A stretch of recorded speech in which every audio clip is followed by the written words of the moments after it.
guys, welcome back to my YouTube channel. How are you all doing? I hope you're doing great. Please, if this is the first time coming into my channel, do me a favor by pressing the red icon below to subscribe to my YouTube channel. So every time I upload a new video, you're going to get notified. And please turn on your post notification so you can watch my videos every time I upload. And if you've been watching my videos so far, thank you so much.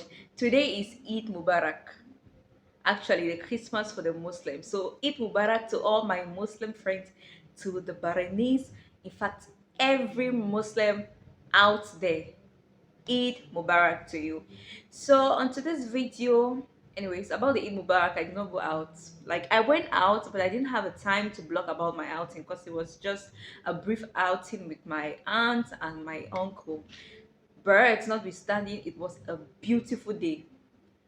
um there's something I thought of and I really wanted to talk about. But first thing first, I needed to do a little bit of research before talking because I don't want to get into a point where I can get myself in trouble when I say things I'm not supposed to say.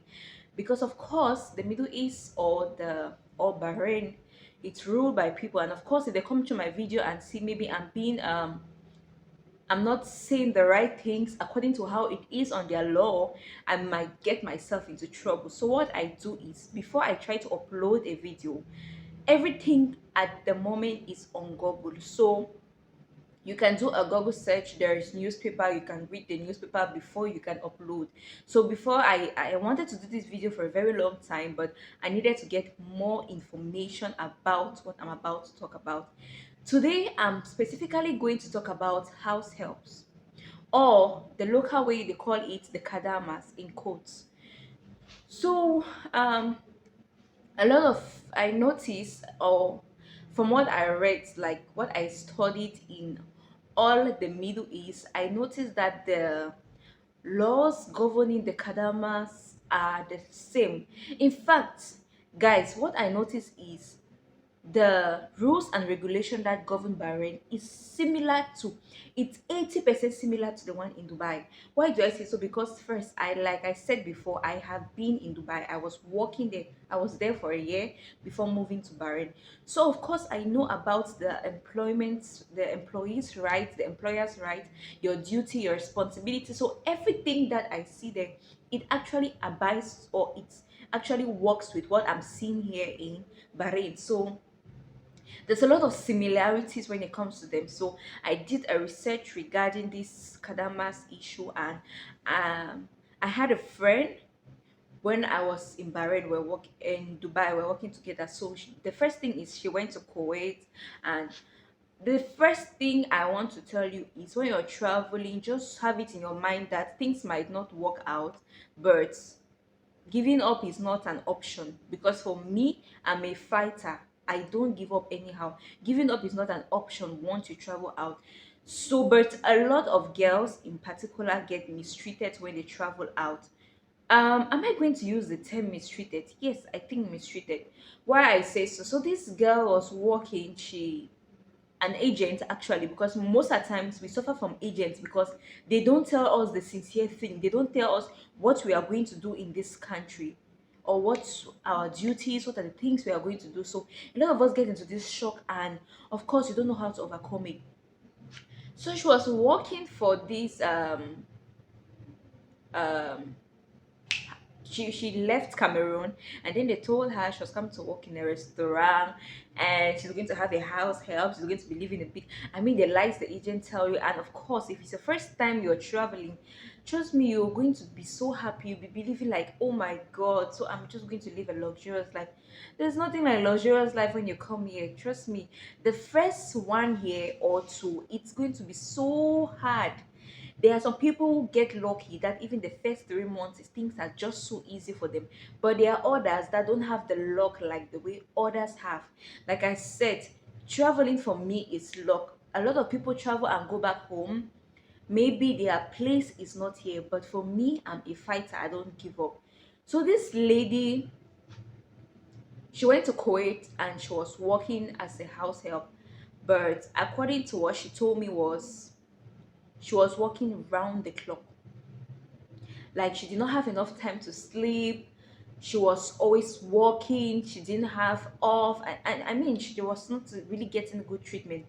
And of course, the mentality we Africans have is that when we bring it to the law and we think the law is not going to abide to this. Now, guys, this is a little advice I want to tell you. Any Kadama out there, it's just a bit of an advice.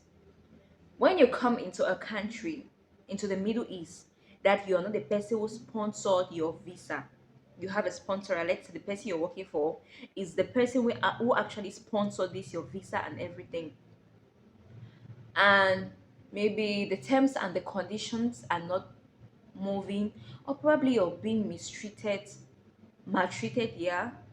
Because now I'm not saying that all Arabs are going to maltreat you. I'm not saying that Arabs are bad. No, I'm just saying maybe you're working in a house where there's a miscommunication, or you're not treated according to the terms and the condition they told you about how you'll be treated. Now, this is a simple thing you do. First, let me tell you something. If you want to leave that job, that no, I don't want to work anymore, you don't run away from the house. Now, just imagine you're working for me, a mere Cameroonian, and you run away from my house, and I get back to my house. Maybe I kept my 50 BD somewhere, and then I'm looking for it, I don't see. I'm going to assume that you stole this money, right? So, the first thing is when you run away from the house, like you don't take your passport and everything, anything can happen. You can be accused of stealing money. Okay, maybe you didn't do it, maybe you did it, but just the fact that you left that house without the knowledge of your employer, it's already a sign, or it's always showing something that maybe this girl carried something and left. You get my point? So if you want to leave, like you want to move out of the house, and you have been telling your boss. Now let me tell you another thing, especially in, let's say, Bahrain and UAE. If an employer terminates your contract, you have 35 days to look for another job so they can transfer this contract.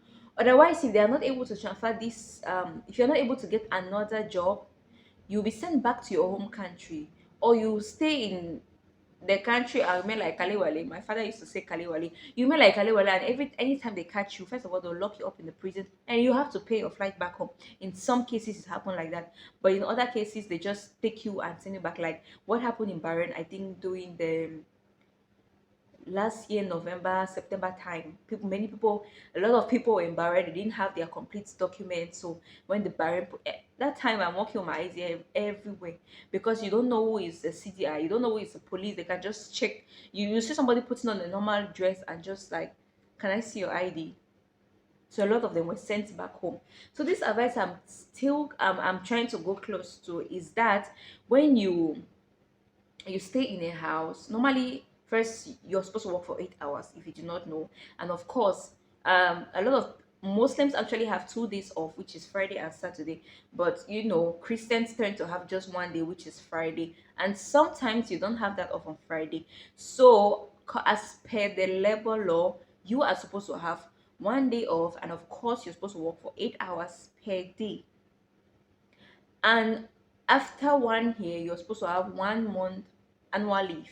Now this is dependable on your boss, on also on yourself, if you choose to travel back home. Or and if you're traveling back home, some bosses will be so, I mean, they'll just like, okay, I'm going to pay the flight, but some who don't have the money will not pay the flight. Now if you want to work for that period of time, it's up to you, it's your choice. But it's if you stay at home, they're not going to be paying for that time. Okay, so what I'm going to tell you, or what I'm going to advise you, is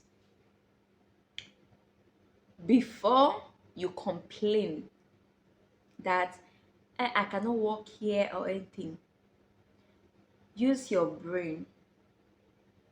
The first thing you have to do is you have to do, I mean, a non-stop sleeping research of jobs. Means you have to be on all platform searching for job. I mean, you go for interview that your boss will not be aware. Now, when you go for interview and you get a job, that time you can tell your boss I want to resign. Now your boss will tell me, okay, I will not open your mobility until you get another job. I have a job, madam, or I have a job, sir. You can open up and you take your offer letter and give it to your boss. That time you're free to go. But if you don't have a job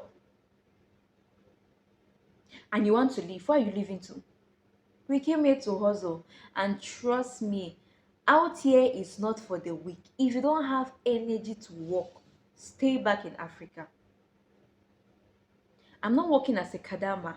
I've had, like in Dubai, I've had like 6 different ladies explaining to me their issues they faced while working as house help in the Middle East. Majority, in short, all of them are back in Cameroon. Because first they were not guided, they just came with a blank head. They didn't know anything concerning the labor law, they didn't know anything concerning their rights and responsibility as an employee. They didn't know anything. That's why most of the time when I'm making this video, I'm trying to educate my African people. I'm never going to discourage anybody to travel. I keep on saying it. Traveling is just like a luck. Maybe you can come here and your star is shining and you get the opportunity to even, I mean, get a good job than others. But for me to discourage somebody, it's a no. So before you try or you talk or you want to get stubborn or you want to terminate or you want to run, in fact, running is the worst option. Don't dare it. Especially if this person brought you from your country. Look for another job first. If you don't have another job, wait, persevere. In the time of perseverance, you are doing a non-stop sleep search. Means you don't stop searching.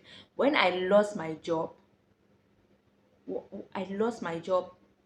I wake up, I stay up till maybe around 12, and I was determined to get the job. So I was not sleeping because I know the time when the HRs are up. You have to send it around 9 a.m. You have to be sending your CV, and around 12, like in Bahrain and expatriate, they start uploading new jobs. I was not sleeping. I was sending my CV everywhere.